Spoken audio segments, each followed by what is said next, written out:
talk show of the Armed Forces Chamber of Commerce.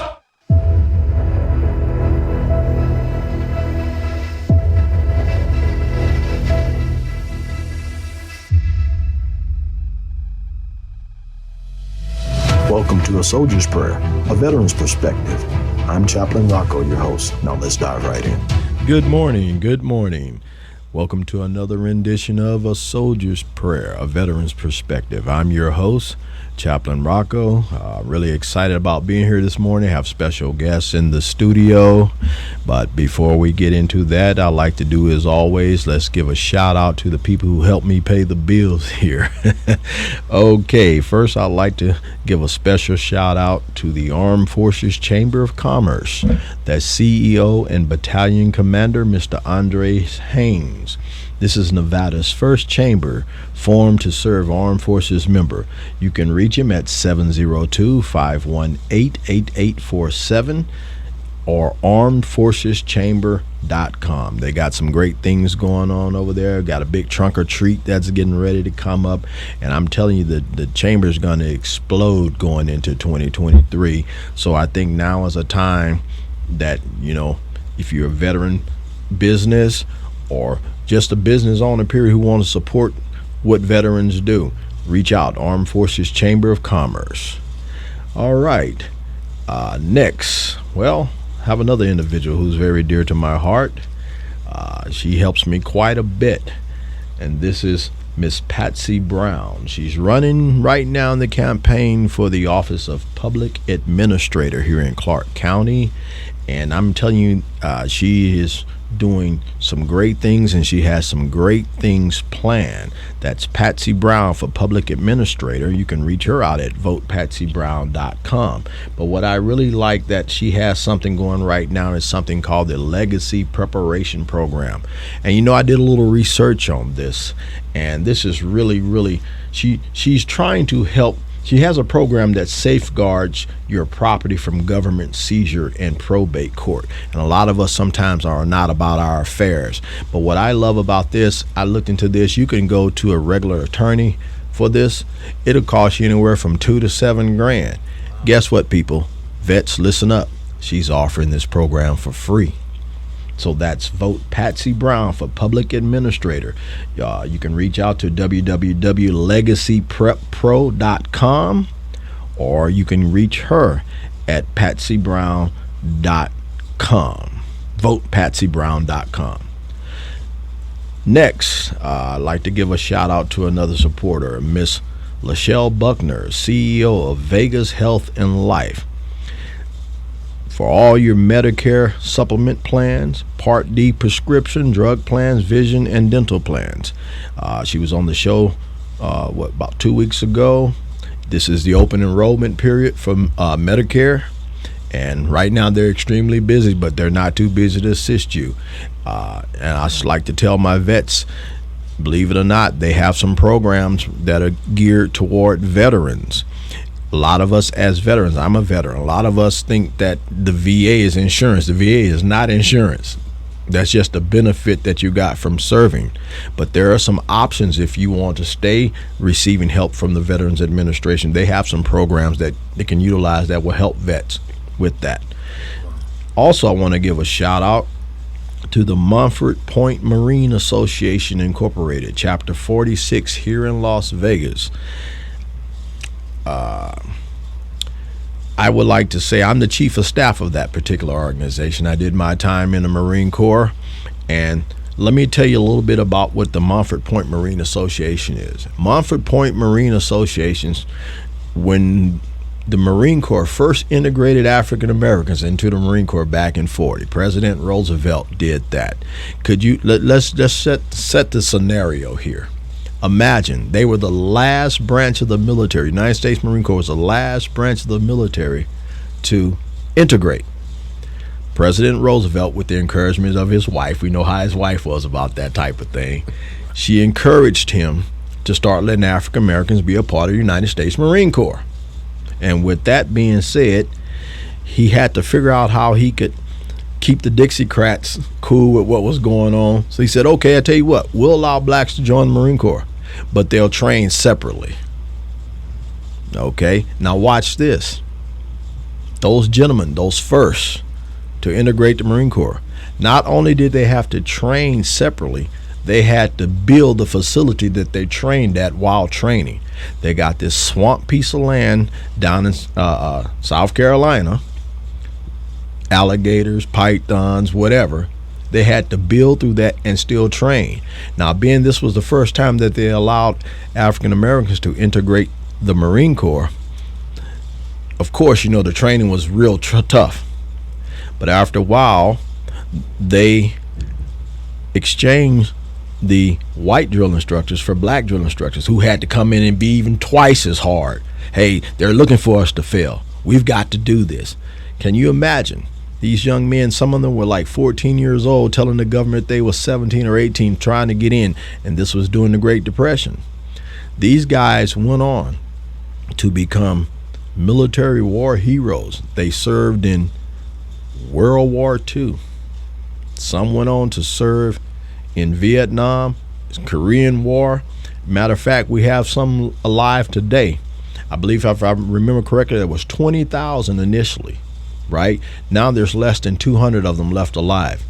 And what has happened when President Obama was in office, he authorized a Congressional Gold Medal to be given to these gentlemen. So it's our legacy today as the Montford Point Marine Association Chapter 46.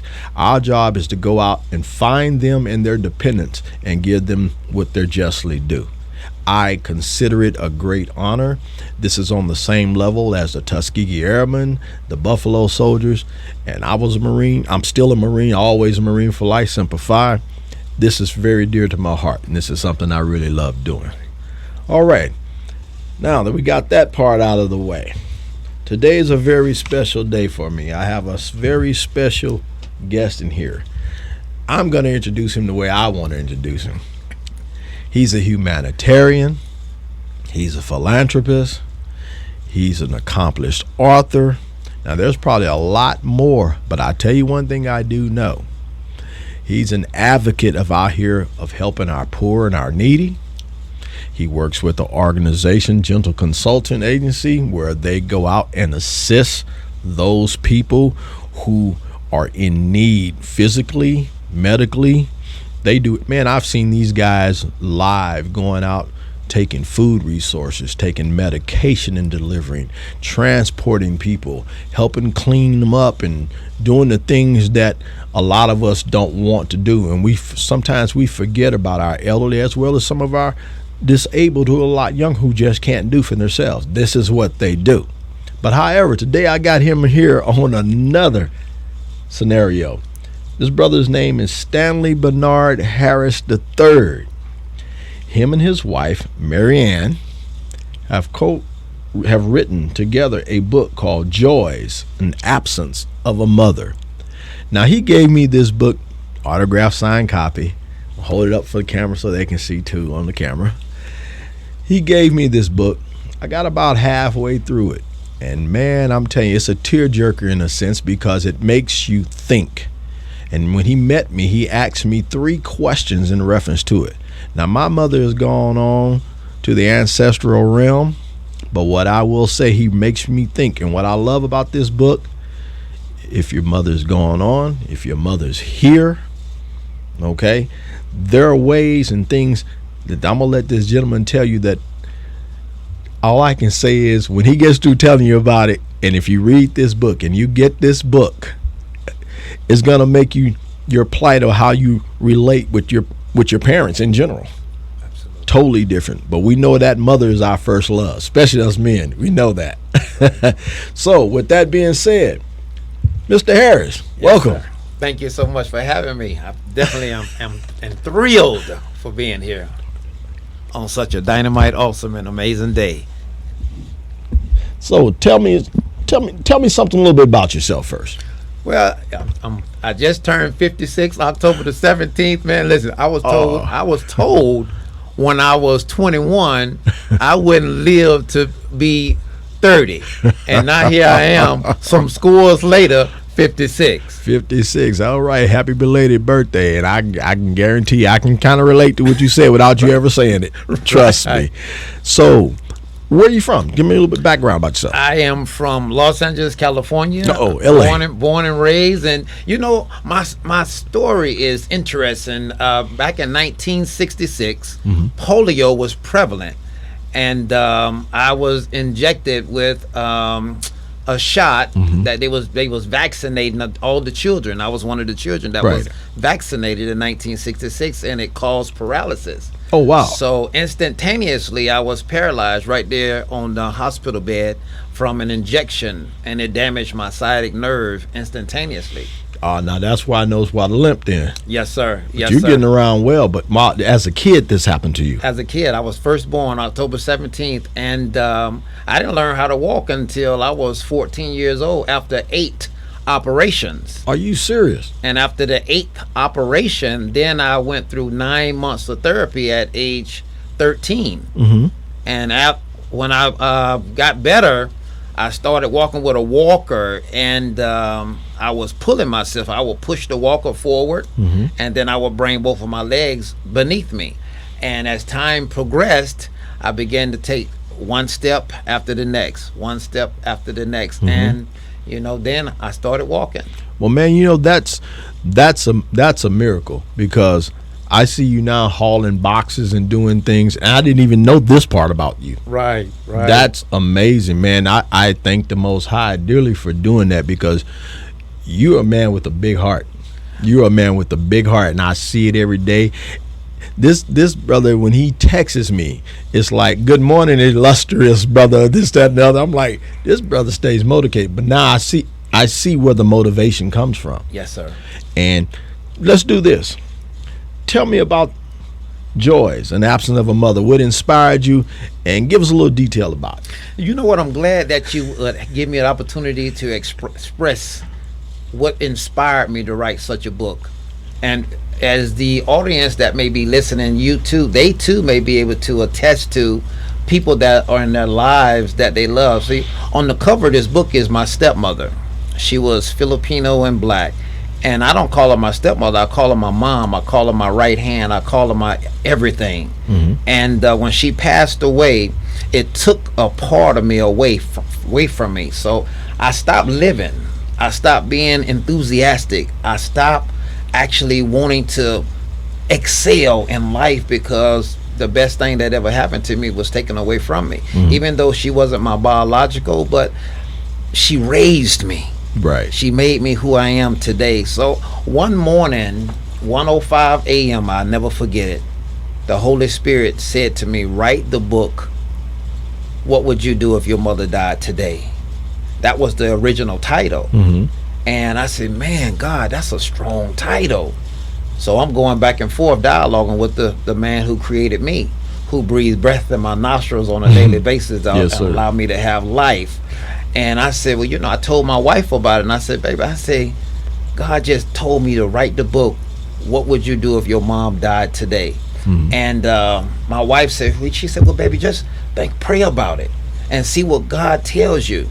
And sure enough, in 48 hours, God said, title the book, Joys and Absence of a Mother. Now, let me break that down for you. All right. Joys and absence of a mother is the happiness that we as humans experience when our mom or loved ones are alive, and then the sadness that we experience when they no longer here. Yes, sir. And I tell people often, I say, it's not just about mothers. It's about wives, sisters, girlfriends, boyfriends, nieces, nephews, aunts, uncles. Because when a tragedy takes place in our lives, the first thing we do is want to run to their aid. And when they meet with their demise, we stand, man, I wish I woulda, coulda, shoulda. Right. Or we say, man, God, I wish if I can just have one more day, one more hour, one more moment with my significant other, my loved one, my mom, my sister, my brother. And that's why I tell people, see, the ultimate element of surprise is always the unknown. We never know the second, the minute, or the hour in which it's our time to be taken off of this earth. But let's do those things that we say we appreciate the most while we're here. And let's love and appreciate the gift of love that's been given to us on a daily basis, because once it's gone, those that we leave behind, they only have the memories. Right. So that's what inspired me to write the book. But I have 3 questions that I'd like to ask. Go right ahead. The 3 questions I would like to ask is, and this is something that weighs on my heart even to today. When the last time you held your mother's hands or not and looked her in her eyes and said, "Mom, what was your 9-month story when you was carrying me, provided Wow. you didn't have me prematurely?" Mm-hmm. Second question, Mom, do you love me? Or have you asked your mom, "Mom, why is it that you love me?" Last and final question. When the last time you held her hands or not and said, "Mom, let me tell you why I, Stanley, your son, love, respect, value, and honor you as my mother so very much." How many of us have taken out the time to actually do that?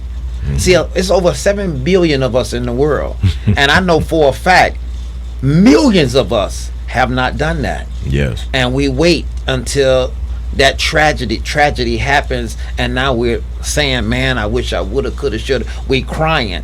Don't go to the funeral home or the church and see her laying in the coffin, because that's no longer her. Come on. They doctored her up. They made her look as if though that was her, but she's gone. You're right. So the roses that you, or the eulogies that you want to pay to her, pay them to the ones that you love now, because once they're gone, they're gone. Man, you know what? You just said a whole mouthful. As a preacher, I could preach 50 sermons on that from every other way and perspective. Stanley, man, part of me want to cry. Part of me wants to shout for joy.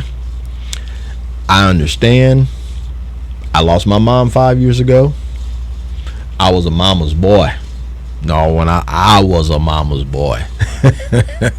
And with that being said, I remember like yesterday when Mom passed.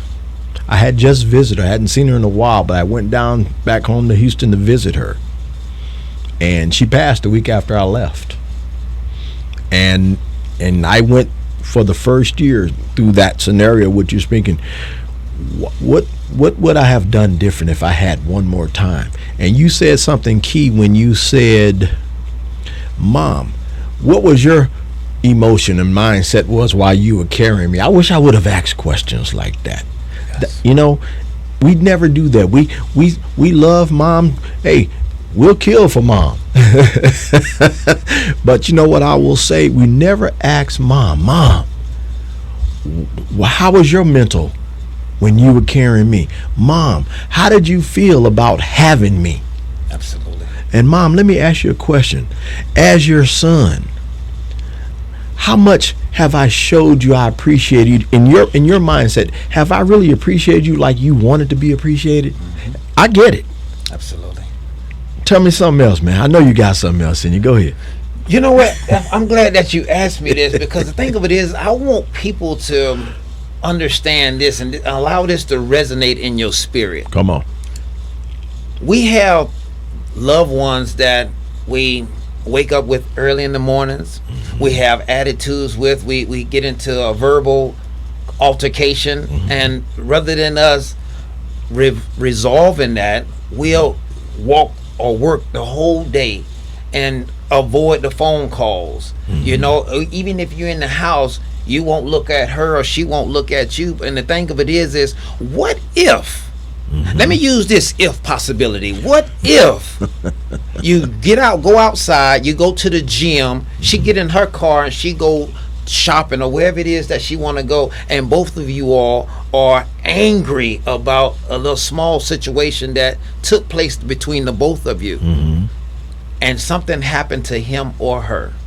Yes. And now what you meant to go do to implement some sort of revision to say, you know what, I'm sorry, now you don't have that opportunity. Right. So why is it that, this is the question I want to ask, why is it that we will gamble with the one that we say we love, value, respect, and honor, and say, well, you know what, I'll put it off.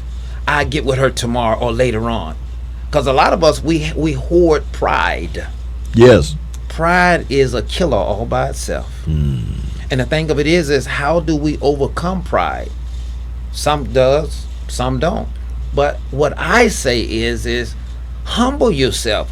God is a huge factor, whether you're an atheist or not. God is a huge factor because he brings about life. Come on, man. He brings about the possibilities of giving you a position to say, you know what, honey, you know what, I was in error. I was wrong. I'm sorry. Why is that such a hard word for a lot of us to say? So now that, with you being said that, okay, that's in reference to wife or significant other, husband, etc. Okay, so now put the spin doctor on that same thing you just said. Now let's take it to our parent, our mother. Absolutely. See, I can see that. Absolutely. You know, I remember there was times when mom said no, and I was angry. I can recall a vivid time that you're going to really laugh about. When I got my first job in high school, I'll never forget that. Back in the 70s. Might not seem much then, but I mean now, but then $150 a week was a lot of money to my time coming up. My mom used to take 75% of my check, and I'd be angry as all outdoors. Well, you live here, you got to pay to be here. That's all she would say. Man, I used to be so upset. I remember days I wanted to quit. I'm not even gonna lie, there was some time I'm cussing up under my breath. Right? Fast forward 4 years later, when I was graduating high school, had a few scholarships. Mom came in there and said, come in here. She handed me a passbook that she had opened a bank account in my name and saved all that money for all those years. And she looked me in my eyes. She says, yeah, you was hating me for that, weren't you? She said, I bet you cursed me a few times, didn't you? Right. And when she handed me that book, there was a few thousand on there. Now, you know what the blessing was? My dad bought me a car for graduation. But the stipulation was you got to pay your own insurance. Mom saved that money all those years. And I sit back and think about now, I was young then, didn't know more about repentance or things as I do now. But can you imagine the anger and the hostility? Even though she was my mom, I still love her, but in a deep recession of me, I still kept some kind of anger about her taking that money when she was doing the best thing for me. And also there was ways she was showing me accountability, how to be a man. All through that, what she showed me, save. Hey, when she says you got to pay to live here, she didn't mean I really had to pay to live there, but she know one day you're going to be on your own. You're going to have to take care of business. Right. So I, man, you know what? You have opened a wave of emotions in me. And do you know, to this day in my phone, I still have the video of the last time I saw my mother before she passed. Wow. And I cherish that. I don't care which phone I get. I've sent that to several emails so I can make sure I always keep that. I can always go back and look at that. But man, let me ask you this. Before we run out of time, we got a little time left, but before we run out of time, the listening audience and the audience is going to see this. Where can we get this book? How can we contact you? How can we pay for this? Go ahead. I'm glad that you asked me that question. I know you are. Absolutely. Well, listen, let me tell you something. How you get this book is you get it through my wife and I through Cash App. Okay. And the Cash App information is $Rancie, RANCIE, the numeral 5. Now, once we get your information that you have actually wanted to purchase this book, the book is $15. It's $3.87 for shipping and handling. Okay. And or if you're in Las Vegas, then we'll just drive the book to you and give it to you and present it to you. Give that Cash App number once again. The Cash App is $, capital RANCIE, the numeral 5. $Rancie 5, and the book is only $15. But let me tell you something. Mm-hmm. You get so much power from $15 reading this book that you won't get from no other book this side of the Mississippi. Because let me also say this here, my wife lost her father, and that's why we collabed with this book, Joys and Absence of a Mother. So we have a volume 2 coming out as well. Oh man, I'm looking forward.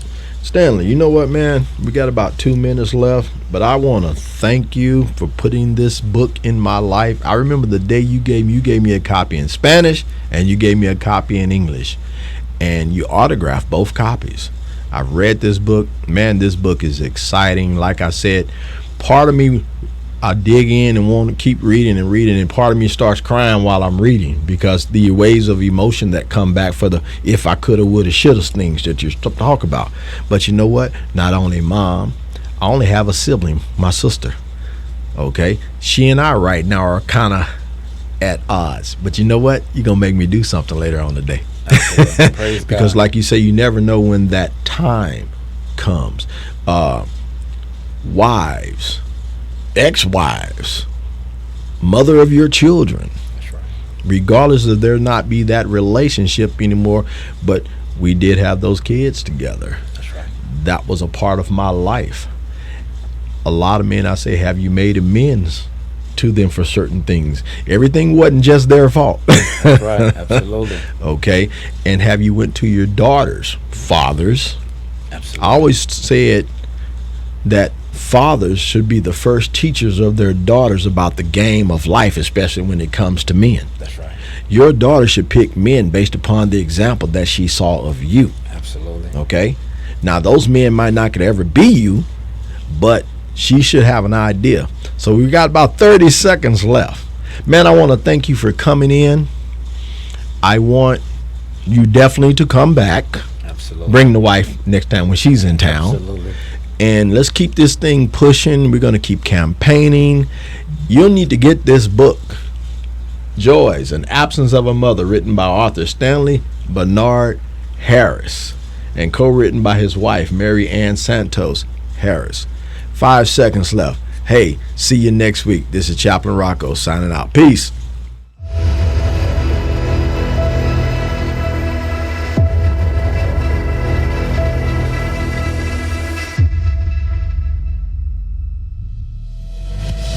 Well, there you have it, folks. Another rendition of A Soldier's Prayer, A Veteran's Perspective. I'm your host, Chaplain Rocco. For correspondence, reach me at P.O. Box 34572, Las Vegas 89133. Information line 775-292-2378. That's 775-292-2378.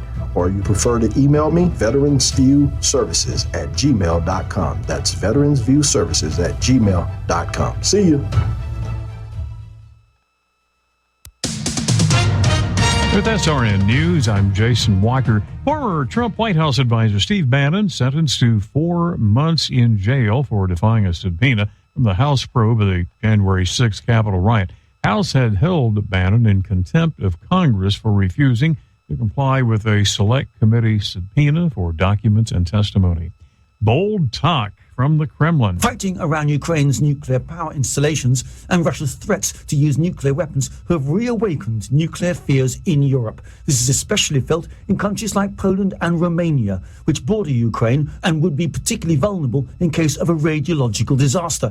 Poland recently drew up a plan to distribute tablets offering some protection from radiation exposure and is carrying out an inventory of the shelters it has to protect its civilian population. The period of peace that followed the collapse of the Soviet Union has lulled governments into neglecting their civil protection plans. I'm Charles de Ledesma. Ukraine says 2,000 Russian draftees are now in the Kherson region to, quote, strengthen units on the front line of the war.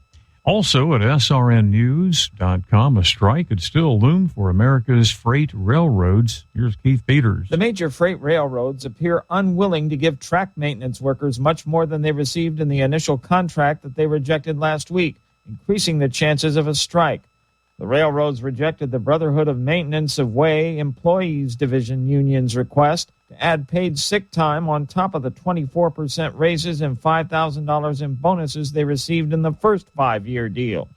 But Union Pacific CEO Lance Fritz said Thursday he's confident that all 12 unions will ultimately approve their deals, so the industry can avoid a strike that would be devastating to the economy. Keith Peters reporting. And this is SRN News. KKVV Las Vegas. This is a pre-recorded program. Did God reject the Jewish people when they rejected his son 2,000 years ago? Has he replaced Israel with the church? Stay with us